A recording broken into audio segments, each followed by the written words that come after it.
గత వైసీపీ హయాంలో ఏ సాయంత్రానికో తెగిపడిన సీని చెట్లు, అర్ధరాత్రికి తగలబడిపోతున్న పంట పొలాలు, నిద్రలేసే సమయానికి గొడ్డలిపోటుకు గురైన తలలు, శవాల్ని చూస్తూ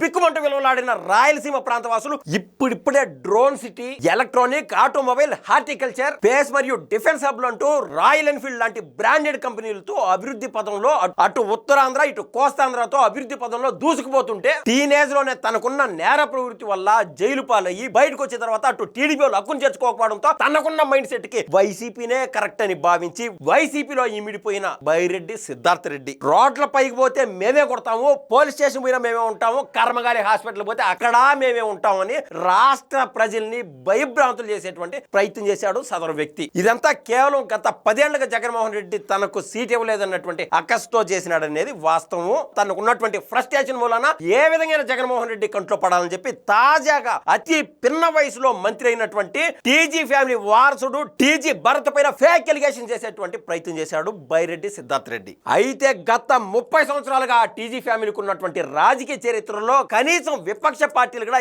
ఏ రోజు కూడా డబ్బుల పరంగా చిన్నపాటి ఎలిగేషన్ చేసేటువంటి ప్రయత్నం చేయకపోవడం కోసం మీరు ముళ్ళుని ముళ్ళుతోనే తీయాలన్న చందాన ఇలాంటి స్టాండప్ కామెడియన్ కి సరైన దమ్కి ఇచ్చాడు టీజీ భరత్ ద మినిస్టర్. రానున్న 48 గంటల్లో తాను చేసినటువంటి ఫేక్ ప్రొపగండా, ఫేక్ ఎలిగేషన్స్ కన్నా ప్రూవ్ చేసుకోకపోతే కోర్టులో ఏకంగా 100 నుంచి 200 కోట్ల రూపాయల మేర కోర్టులో డెఫమేషన్ కింద పరు నష్టం దావా వేస్తానని చెప్పి టీజీ భరత్ ద మినిస్టర్ మరోసారి దమ్కి ఇవ్వడం జరిగింది. ఇక్కడ బైరెడ్డి సిద్ధార్థ రెడ్డికి ఉన్నది 2 ఆప్షన్లు. ఒకటి బహిరంగ క్షమాపణలు చెప్పి శరణు వేడుకోవడం, ఒకటి 2 ఇతగాడు చేసిన ఈ ఎలిగేషన్స్ సక్రమైనవే అని ప్రూవ్ చేయడమా, లేదంటే 100 కోట్ల రూపాయల మేర కట్టగలితే కట్టాలా, లేదంటే జైలు పాలవ్వాలా.